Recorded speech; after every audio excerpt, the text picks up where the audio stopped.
back, ladies and gentlemen, to another thrilling episode of Atheist Church Audit. Happy Easter and Merry Pascha to all of my believing friends out there. I still don't think that Jesus rose from the dead, but all the best to all my friends who think he did. This wouldn't be an Orthodox video without a old-fashioned, am I right?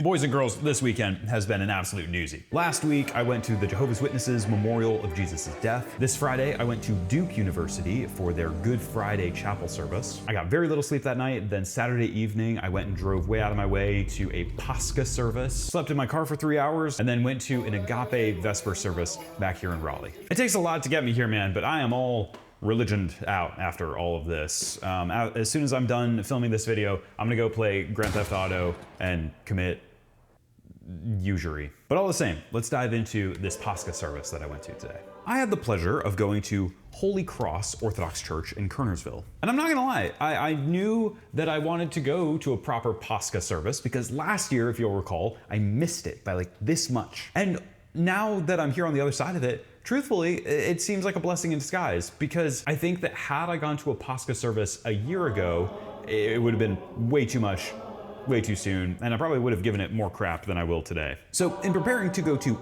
a Orthodox church for their Pascha service, I had a whole host of options available to me. And it was a struggle because I have had literally an invitation to pretty much every single Orthodox church in North Carolina. So I kind of ended up playing Russian roulette with this thing and just, sent it on one. And I'm glad I picked Holy Cross because they were lovely.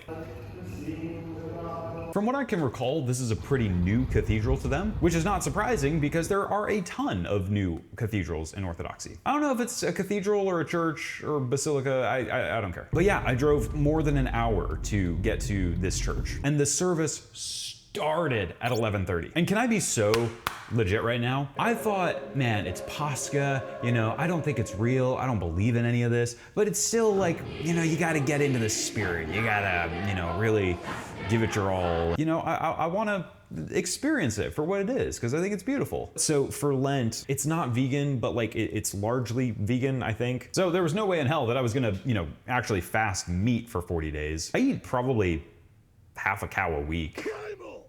Minimum. But in lieu of doing the proper Lent fast, I decided that I would just fast the day before Pascha. And I know you're not supposed to talk about when you fast because that's what the scribes and Pharisees do, but I'm a heretic and those rules don't apply to me. So driving up to this place, it was just water and black coffee all day. And I was hoping that it would kind of put me in this like, euphoric state, like you're phasing in and out of consciousness. Maybe I'm gonna stumble into the church and the icons on the walls are gonna start talking to me. And I'm gonna be so for real, I think it just made me cranky. There was a part of me that like really regretted doing that because it was like, I wanted to, enjoy the service and enjoy the beauty of it. But I was like, man, I'm just tired and hungry and my back hurts. I don't know if this is relevant or not. This is an OCA church, Orthodox Church in America. And I think it's a thing, maybe, of OCA churches that they tend to not have pews or chairs. So it was standing. Oh, buddy, you were doing a lot of standing. But I'm getting way ahead of myself. I pull up to this big, beautiful church, freshly built, super cool, stylized architecture from the outside. And I also need to say this, my bedtime is 10 o'clock. And if I am not asleep by 10:30, then shame on me. So even driving out to this place at 11:30, it was bad. I was falling asleep on the road. I am a danger to myself and others past 9 p.m. But I finally make it in one piece. I get out of my car in kind of like a sleepy stupor and stumble my way into the church. And within 2 seconds, I get recognized. One of the people there was one of my Patreon supporters. Hi, Nikki, appreciate you. And yeah, it was a very sweet, warm welcome right from the get-go. I feel like I have to, be a hard ass or something and say like, yeah, but I'm a pseudo celebrity or something, so it doesn't count. But even accounting for that, man, the people were just lovely. And I've been to a lot of other places recently where people recognize me and, sometimes they're quick to jump in and want to, psychoanalyze me or bring me back into the fold. But I just had a lot of really lovely first interactions with people that were very chill and down to earth, and it was awesome. But I say all that to say that like walking from the car in this sleepy stupor into the church and being, greeted by 3 or 4 different people, it was like, all right, we're doing this thing. So now I'm wide awake and I walk into the service. There's no pews, there are just people holding unlit candles. And I'm going to be so legit about this. This was a very, very long service. Very long. Long, long, long, long, long, long, long, long. If this is your Catholic service, it was that. It was like that. Buddy boy, I got to that church at like 11:10 p.m. I did not leave that church until 5:30 in the morning. The service itself went from 11:30 p.m. to 3:30 a.m. That wasn't a marathon, it was a blitzkrieg on my soul. Woof. But I say all of that to say that there was a lot that happened in that service, and I'm going to butcher the details so hard. It is a very elaborate, very ornate, very complicated liturgy that they go through over the course of that 4 hours. 4 hours.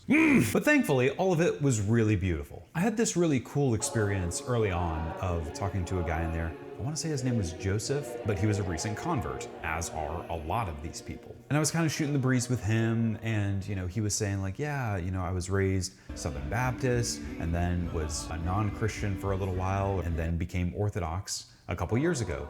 And he made the comment in passing, like, man, my parents had to drag me to church when I was a kid, and now here in the Orthodox Church, I just don't want to leave. And that's compelling, man.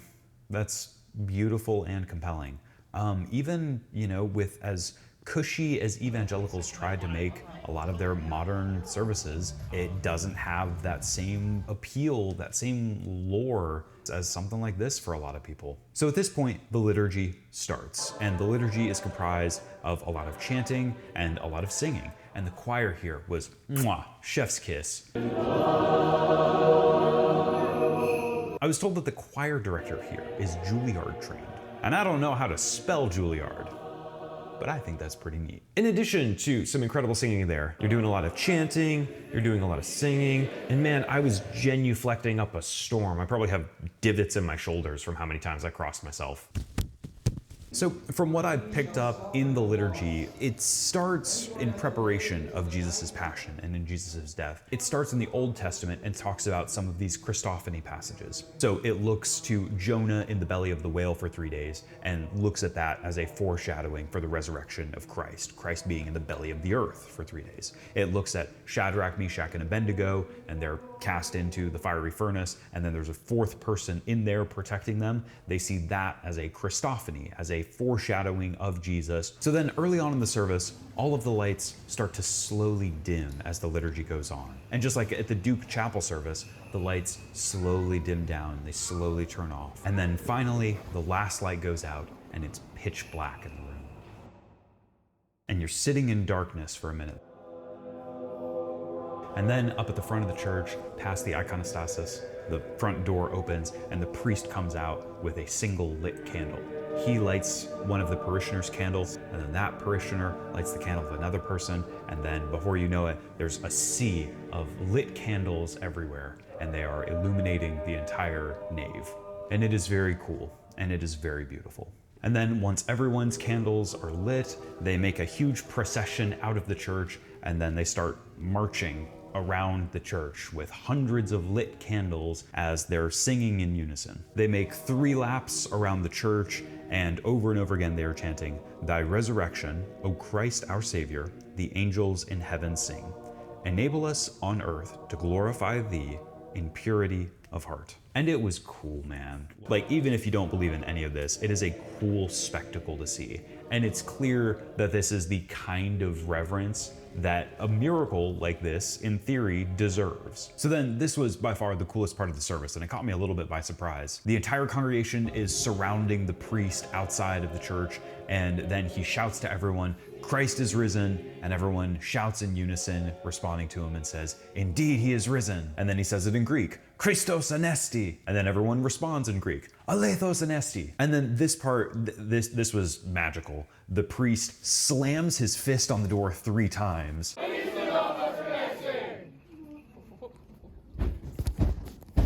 I mean, it's just so like authoritative, right? I mean, if you actually believe that a dude came back from the dead and that, the entire cosmology of heaven and hell are somehow impacted by this singular event, it's a big deal. And something about that just like feels so authoritative. It's got that oomph behind it, right? I contrast that moment with the moment from the Jehovah's Witnesses where they say, "And this concludes our memorial service." And like the two emotions that I felt could not be more different, where one feels just straight up blasphemous. Like, do you actually think that Christ's death accomplished anything? Like, do you actually give a crap about any of that? Whereas here, the entire celebration of it seemed to match the energy and the weight and the gravitas of this theological event. And it was so beautiful. So the priest slams his fist on the door 3 times, and then there were people on the inside of the door who like dropped some black paneling,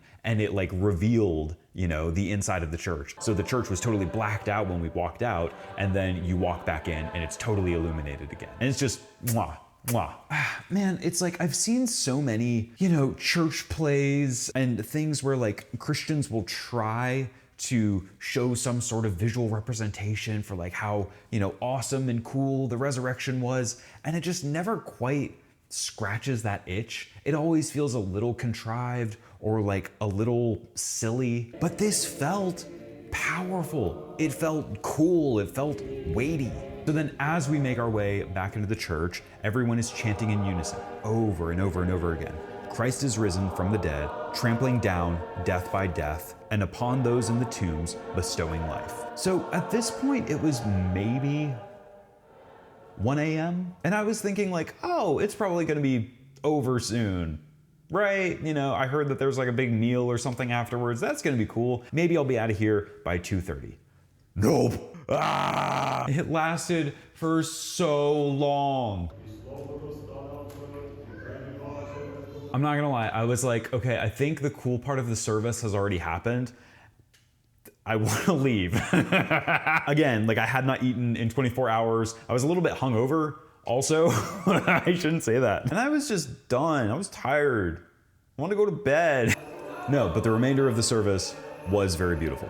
And I'm not gonna lie, you guys remember my Jehovah's Witness video where I said that there was a guy who was like super excited about the fact that the Jehovah's Witness speaker brought up 24 Bible verses? Woof. If he saw this liturgy, he would lose his brain, because all of the chanting is just going through the scriptures. They're singing ancient hymns and literally just passages from the Gospels. Okay, now to gently tease my Orthodox homies. You knew it couldn't all be good. I'm still an atheist. So like I'm there and I'm vibing and I'm having a good time. So I'm a little tired. I'm a little tired. I smell the food outside. We were walking around the building and I smelled the food outside and I'm like,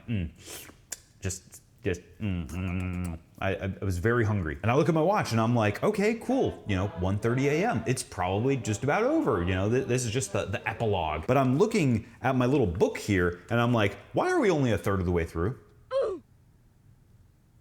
Why are we only a third of the way through? What is going on? Please tell me that this is for like next week's service. This is today, and then this is the next several days. No. Then it's 2 a.m., then it's 2:30 a.m., then it's 3 a.m., then it's 3:15 a.m. I'm on the verge of tears. My back hurts. I'm hungry. I want to go home. And I was like so on board with the first half of the service. And then it felt like a lot of the chanting and stuff afterwards, it felt like there was a panel of very OCD Orthodox Christians who were like, let's tack on one more thing. Sorry, just let's tack on one more thing. Sorry guys, biggest event of the year. We really gotta cover our bases. Have we quoted the book of Habakkuk yet? We really need to include that in there. And I swear, towards the end of the night, like all of the priests' prayers started sort of sounding like a little bit more and more contrived. Heavenly Father, we want to come to you and we want to thank you for this day, and also you're super duper awesome, and also, oh, one more thing I forgot, please bless our bishop. Amen. Oh, also God, one last thing I forgot, while we still have you on the line, could you also bless our president and the armed forces of this great nation of ours? Amen. Also God, I apologize, I swear I don't mean to be a bother, however, we want to remember our sister Vicky because she just got an appendectomy. I'm kidding. It was very beautiful. The choir did a fantastic job and it was a very lovely service. I was just cranky. That's one of the other things that I was thinking about. It's like the Jehovah's Witness service was so short and so miserable that I would absolutely prefer to do a Pascha service again, even though it was a toll on my physical body, rather than have to suffer through the banality of a JW memorial service. So then towards the end of the service, they did a reading from the book of John, and like they did at the Agape Vespers last year, they had the thing where they read that passage from like a dozen different languages, and it's really beautiful to see. Mandarin, Arabic, Latin, Greek, it's really cool to see the universality of something like this. That always has been something that I've found to be more beautiful in Christianity than Islam, to be candid. Within Christianity, there's the sense that like it's always being translated. From its earliest days, the Gospels were translated into other languages. Whereas in Islam, the Quran is not the Quran if it is not in Arabic. So then the final moments of the service, the priest raising up the cross says, "Christ is risen," and everyone in unison shouts in response and says, "Indeed, he is risen."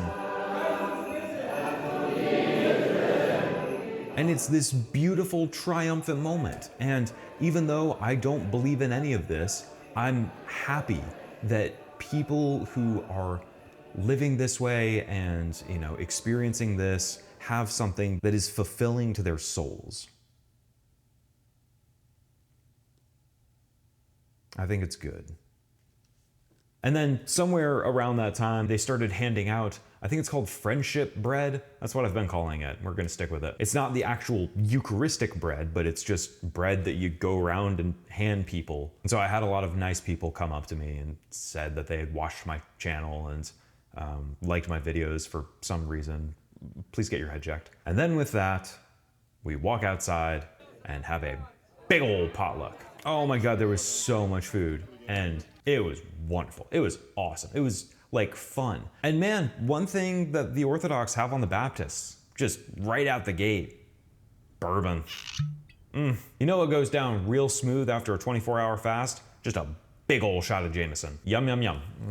Put it in my mouth. Yum, yum, yum. And so people were going to town. They were slinging drinks. They busted out some Georgian wine. It felt like properly festive. And then the priest goes around, to table, and he says, "Christ is risen." And then everyone at the table yells back to him, "Indeed, he is risen." And there's something like human feeling about it. Like, I think there's a sense of commiseration with the fasting. Like everyone's been suffering together all this time. It's not the kind of cliche, churchy potluck that feels a little forced. It's like, oh man, we freaking did it. So it's that in conjunction with like an actual excitement about the beauty of the resurrection. And it's just genuinely really beautiful to see. I made some new friends, shook a few hands, ate way too much food. And then at exactly 5:30 in the morning, I started driving home. I had one person offer to put me up in a hotel. I had another couple offer to let me stay in their house. And I think normally I would have taken them up on an offer like that. But this time I just needed to leave. So I hopped in my car and tried to drive as far as I could back home to Raleigh. And I got about 5 minutes down the road and then pulled over to a Holiday Inn and slept in their parking lot. It's just kind of a tradition at this point for me to sleep in my car during Easter. Also, the priest here is a total G. He's the bass player in a band called Luxury. And he's damn talented, and you should go check out his band. Boom, boom, boom, boom, boom, boom. I do think that he only plays a 4-string though, so I'm taking off points for that. So then, after a very generous, very comfortable 3-hour nap in my Acura, I drove back to Raleigh. And I was here for not very long before I got a text from somebody over at All Saints. And they gave me an invitation to go out to their Agape Vespers service, which they were doing in a park in Cary for some reason. I don't know why I said it like it was a bad thing. It was freaking awesome. And so on a last minute whim, I was like, yeah, screw it. I'll go out there. And I'm really glad that I did, because it felt like it kind of made the whole thing feel full circle, if you will. I won't bore you with the details of the Agape Vespers. I mean, it's a beautiful service, and doing it in the park was a huge W. There were a lot of similar things done at the Agape Vespers that they had done the previous night at the Pascha service. Ooh. And I gotta touch on this really quick. So Holy Cross is a OCA church, Orthodox Church of America. All Saints Church is an Antiochian church, which tends to be, a tiny bit more of Arabic vibe, showing those Levant roots. And as much as I loved the beautiful, stunning choir that was at the OCA church, this church had Byzantine chanting. Oh, and as a metalhead, it just, those minor seconds, the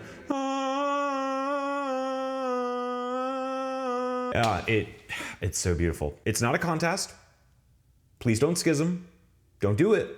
Don't do it. But it does make a lot of sense to me that there's a lot of metalheads or former metalheads who are becoming Orthodox now. I was pleasantly surprised to see how many people at Holy Cross either had gauges or had very clearly like stretched their lobes at one point. My people, my people. But yeah, man, at the Agape Vespers, they did a lot of the same elements. They did the reading from the Gospel of John in multiple different languages. They did the thing where they paraded around the campsite. And likewise here out in this park, you heard the chant over and over again, Christos Anesti. And then everyone would say in response, Alithos Anesti. And then we ate more food, which was great because I was still hungry. And I think, you know, one of the things that was just so beautiful about this whole thing really was the family element. There was a lot of young families there. Like at Holy Cross, it's a late service, right? It starts at 11:30. And, you know, they bring their kids with them. And rather than like, I don't know, electrocuting the kids and like forcing them to stay awake, they literally brought sleeping bags and were like sleeping under a couple of the chairs that were pushed up against the wall in the back. There was a couple of kids just like sprawled out on the middle of the floor and you kind of had to, you know, tiptoe around them. And something about all of that just felt so human. And then here in the park, you know, kids were running around and screaming and laughing and it was great. So I hung out with the priest, shook the hand of a deacon, talked to some other people there for a while, and that was my Pascha experience. And I know that it feels like there should be like some big crescendo here, but there isn't. I mentioned at the beginning that like, you know, I was fasting for 24 hours prior to coming here, and I always have to stress this because nobody ever believes me. I am not a believer. But in spite of that, you know, I would warmly welcome any kind of, you know, crazy ecstatic experiences that might come about through hunger and profound storytelling. It's very easy for me to be moved to tears. I cry all the time during movies. And that didn't happen here this time. I have no misgivings about the fact that there are a lot of kind Orthodox people who are eager for me to join the fold and reconvert. And I don't see that happening. I was talking to one of my friends who is an Orthodox priest, and as we were talking, he told me, I believe you. He said, I really think that you're an atheist. And in a weird way, that meant a lot to me. There was one other Orthodox service that I never made a video about, and this parish has like a annual miracle where the light from the window comes in at such a certain angle at one time of the year, and it peers through the window and it illuminates the face of Christ. And I got an invite to go to that service. And so you're there and all the lights are off and the iconostasis is up at the front and everyone there is just waiting in darkness, in the quiet, waiting for that light to come and illuminate the face of Christ.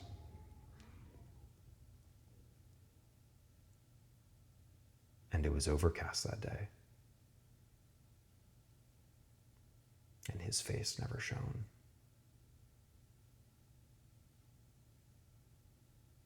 But somehow sitting in silence in a room with 20 or 30 Christians, and there not being a miracle, that somehow meant more to me than Pascha or Easter or the Agape Vespers. I know that there's a lot of people rooting for me to give my life back to Christ or whatever. And I genuinely don't think that's going to happen. I know that a lot of people think like, oh man, I know how this story goes. He's going to be the next Lee Strobel or, you know, the next Joseph Smith. And people are, you know, anticipating this neat and tidy story of, you know, a guy who slips away for a little while and, you know, ultimately just crawls his way back. And you don't get that. You don't get a story like that. You get me.